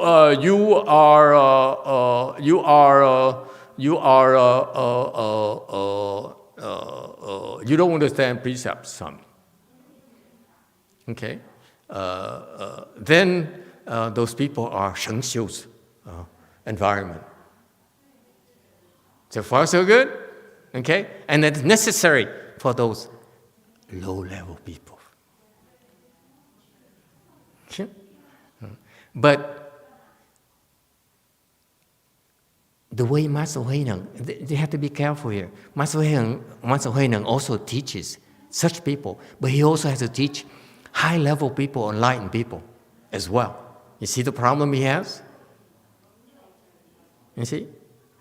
When you teach enlightened people, if you tell them about, there's a pathway here and so forth, they yawn to death.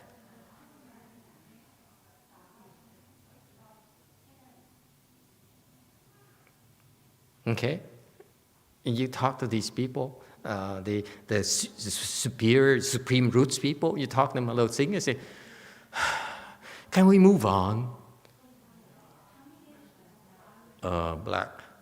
So the six patriarchs is reduce it into one thing, is to teach us to li xiang, to leave the appearances, li xiang.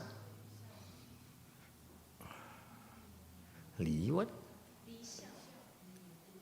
Li xiang. The appearances, 相, 理相. Your Chinese is horrible.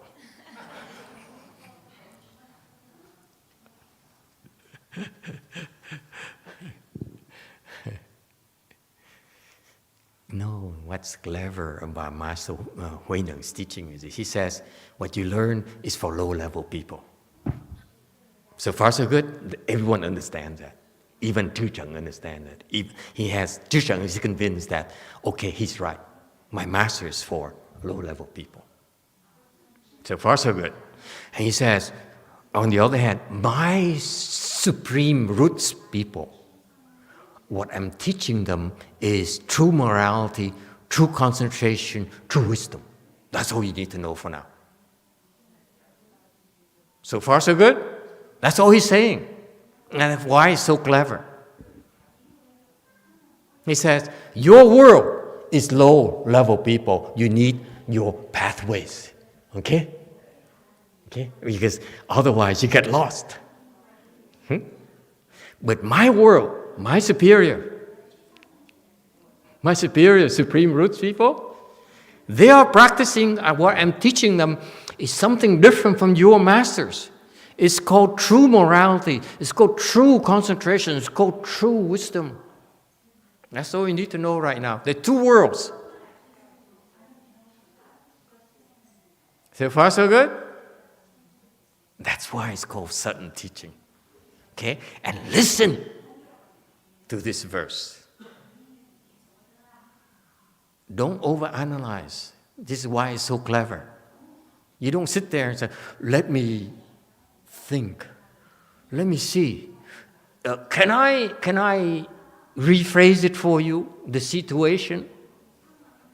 Okay? He's trying to avoid that. He says, your world is low life. My world is high life. Miller. Time.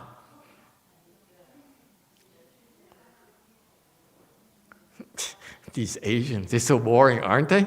Jesus, I can't stand these Asians. Okay? Low lives, high lives. Okay? You should feel so blessed that I'm telling you that your world is low lives. My world, my students' world is high level. That's all you need to know right now. And listen. Okay? You can't understand. All he's saying is that low life, high life. Listen. Next. And hopefully the verse will tell him the difference. What the low lives understand and the high lives understand. Okay? 67 Sutra text. Mind ground without wrong. Self-nature, morality. 心地无非自性界. Oh, I love this. Commentary 68. Mind ground. 心地. That's what you plant the seeds of enlightenment. Okay? The Buddhist terms, they use the word mind ground means that's where you plant the seeds for future success, for future enlightenment. When in the mind ground, okay, where you plant your seeds, there is no wrong. Okay? When you plant seeds without wrong, meaning you plant the seeds and your seeds are free from what seeds? Okay, that's be specific. How do you plant seeds? Remember, we talked about blessings and morality here. And samadhi here. Remember? Okay, you create blessings so that you can develop samadhi. You grind it out so that you increase your blessings. So far, so good? That's the process, right? In Mahayana. Okay? That's how we do it. We do it with 2 tracks, 2 rails. Okay? We don't do monorail like Disneyland. Yuck.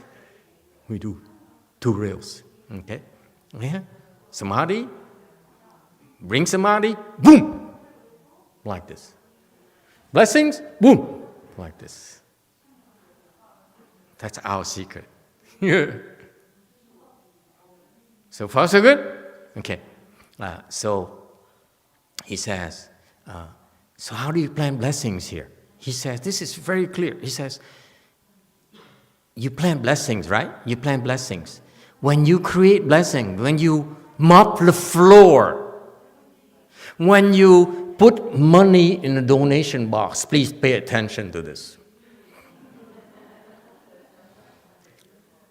And you think it's funny, huh? It's not funny to me. I repeat, when you put money in the donation boxes, one up there and one downstairs.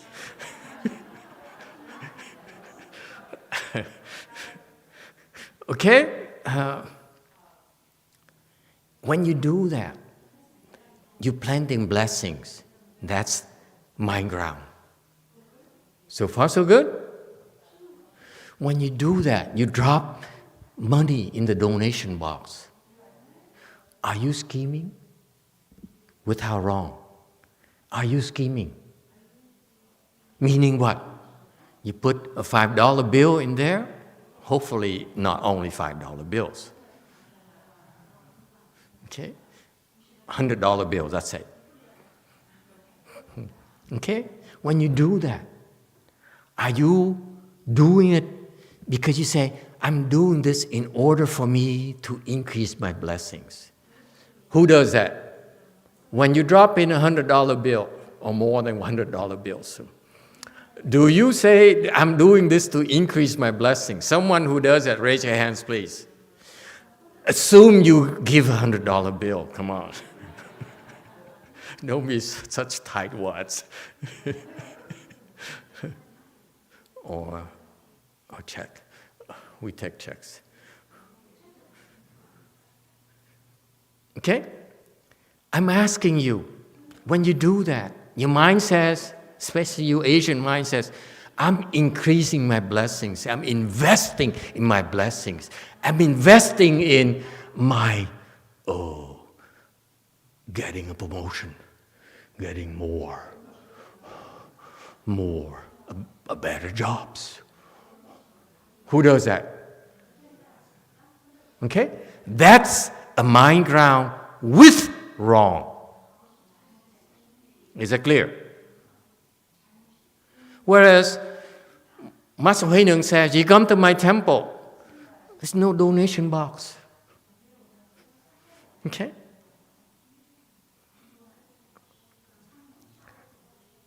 But if you happen to give me money, okay, people give money, okay? They're not scheming. They're not doing it out of greed. They're not doing it out because they try to impress people. Okay? With that kind of mind, when you plant blessings without greed, without thoughts of anger, without thoughts of stupidity, that is what we're practicing here. When you say hello to me, anyone does that?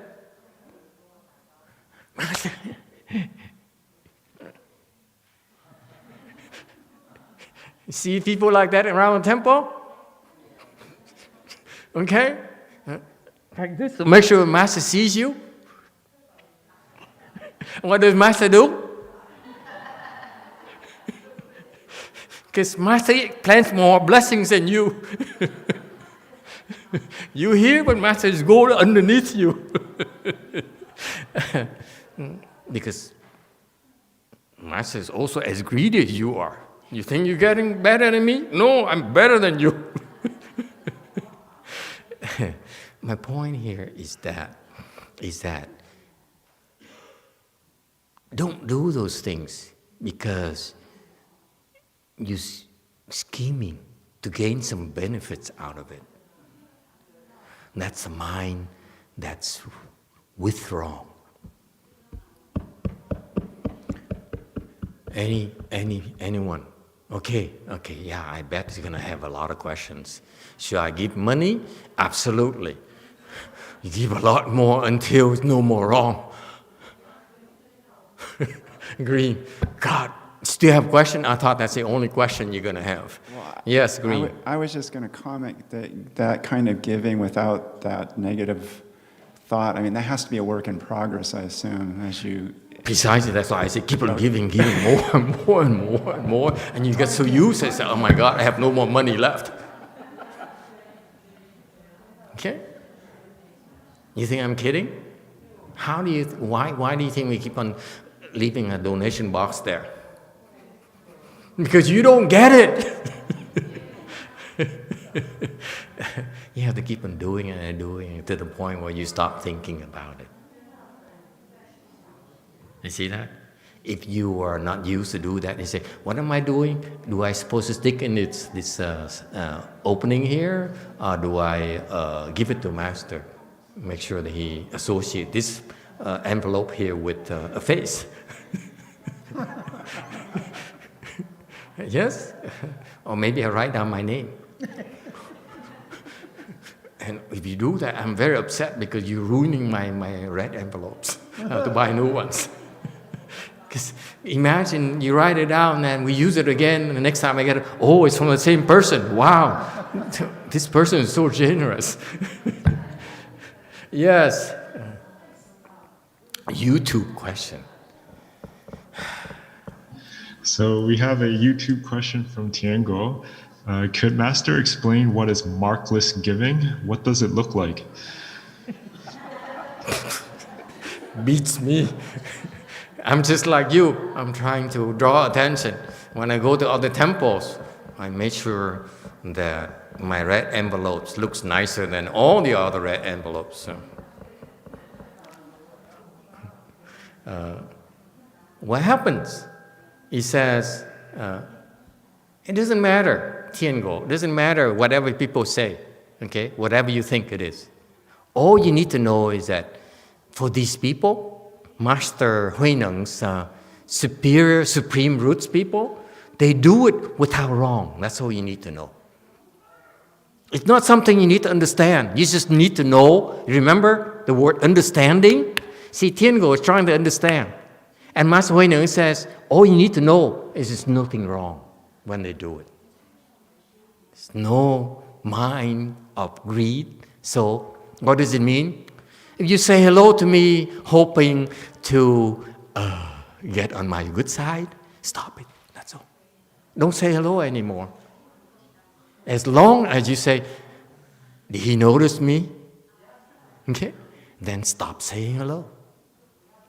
If you say, I'm gonna drop some money in donation boxes to plant my blessings, okay? You don't have to in my temple. It's always empty anyway. I give up. Yes. Go for us, yes. Wow, nice graphics. Yeah. To a master, then how are we going to teach our children? Because I do that to the kid. I tell them, I say, you know, when you go to the temple, put some money in the red envelope so you can create blessing for yourself. Okay, yes, sweetheart, you are right. At Go Forest.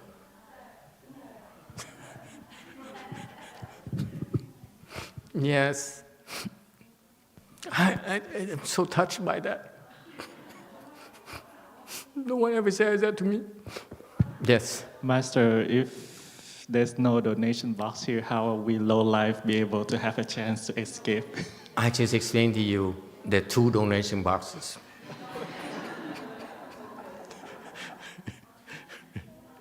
Yes. Next.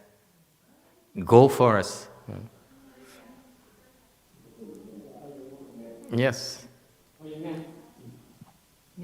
A Di Đà Phật, thưa thầy, lương tâm của mỗi người đó có phải là chân giới hay không ạ?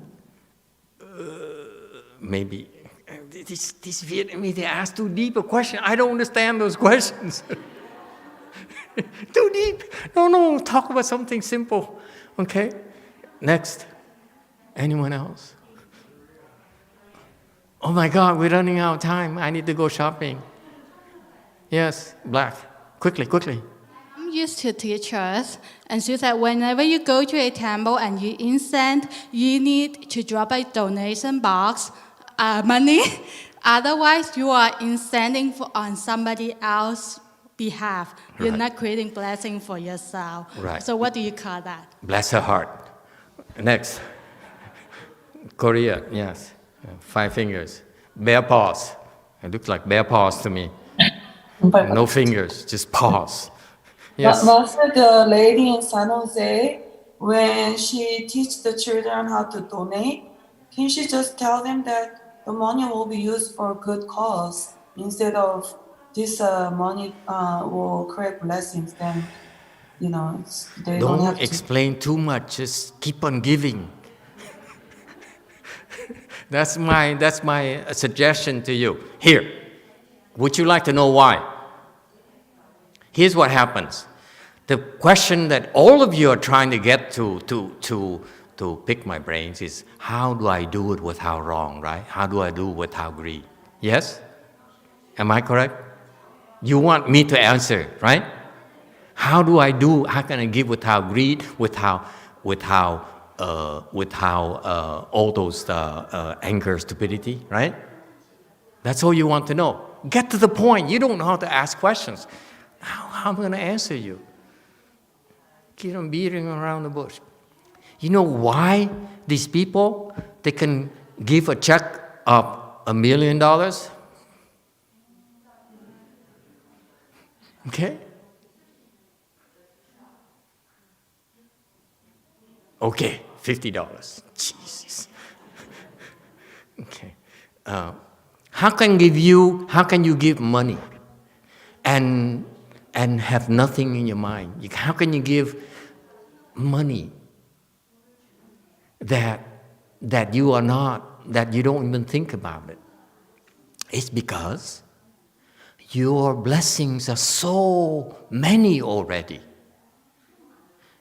Remember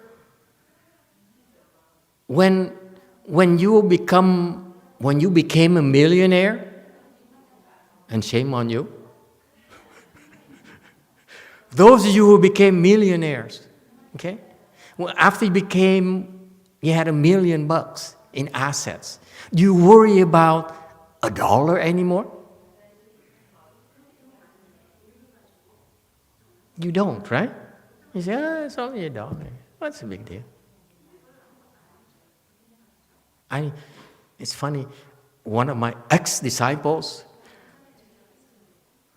her husband is Japanese, rich Japanese, and she tells me that he would take her to go to a fancy restaurant, okay? And of course, it's so expensive that not many people are around, okay? So he tells her, she's kind of very proud, he's so sweet, he says, order, just order. Don't want to listen to this. Order. And she looked at him, but that's too much. We can't eat this. He says, it's okay. Let's help the restaurant. He tries the $200,000 Mercedes, that ugly thing. It looks like a wagon. God, it's a G, whatever. Okay? So for him to pay for a few $100, $1,000 for a meal, what's a big deal, right?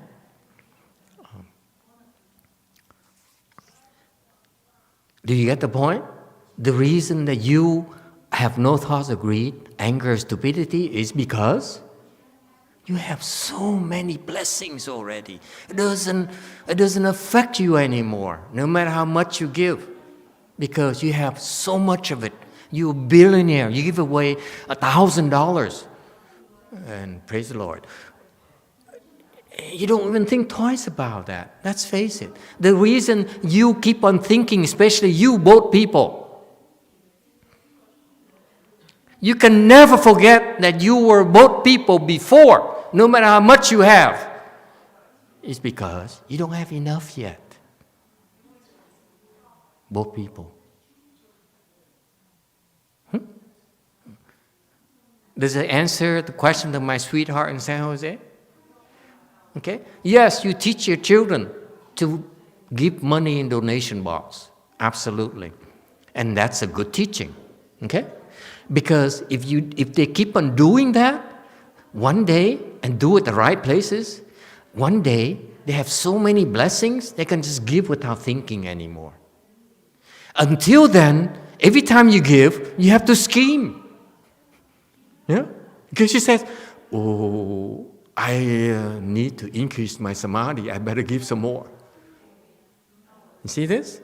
Okay. Whereas the superior people, the mind ground without wrong, okay? They have so many blessings. That's why they're free from greed, for anger, stupidity. Now you see why I explained to you the Chinese system is so superior. If you grind it out, it's too slow. Really? Agree? You see that? You grind it out. You have to sit 20 years. Yes? In the forest.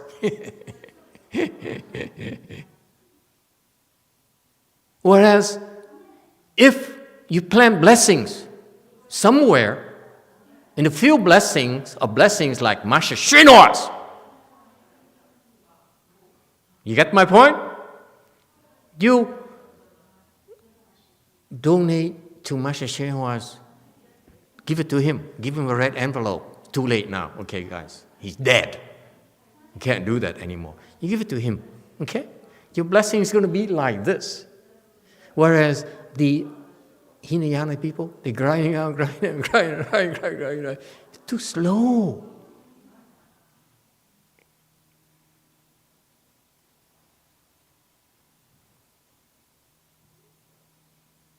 Does it help? Number 2, once you understand that, then you will be able to create even more blessings by reducing your greed and your anger. You realize that, okay, I'm planting blessings, granted. However, I should not be greedy for rewards. Then the act of giving there has a bigger multiplier that helps you become more blessed faster. The less greedy you are, the less angry you are, the less stupid you are. Okay? You get there a lot faster. So my answer to you is that if you're enlightened, you can give it away, and that's what the mind ground without wrong. But if you're not enlightened yet, okay, then you have to remind yourself, okay, that no, don't scheme, no, don't try anything, just give for the sake of giving. That's all. Don't scheme. Don't try to rob blessing from Master. He doesn't have enough. Okay? Okay, so finally, can I try to finish this slide here, because otherwise I have to come back and stage it again. Self-nature morality. It says that it's referring to the fact that his supreme roots people, the people who are so blessed, they're enlightened already. For these people, okay, their minds are free from wrong already. Okay? And that is the morality he's teaching. It's not, you describe it as, oh, you don't steal more than, $5, below is okay, and so forth. That is for confused people. Okay, for these superior disciples of Master Huineng, that Chu Cheng aspires to reach that group, to join that group. Okay, what they're practicing is beyond the description of the morality. It's the morality of the self-nature. That's beyond right and wrong. So the people who says, you're wrong, are basically low lives. Recognize them as such. Whereas Master Huineng disciples, okay, they don't look at it like that anymore. That's all he's doing. He's just saying, you are attached to Mark, therefore you are low life. My disciples, who are superior, okay, are beyond your understanding, because they're free from greed, anger, and stupidity. The people who say that I'm right, you're wrong, basically they are what? Stupid. No two ways about it. Anyone who says, I'm right, he's so wrong. I'm right, she's so wrong. It's called stupidity. That's why they label themselves.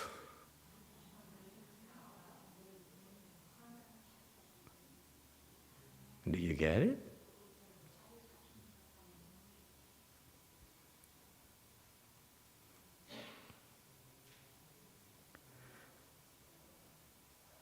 Okay, next time let's do 69. Thank you, everyone.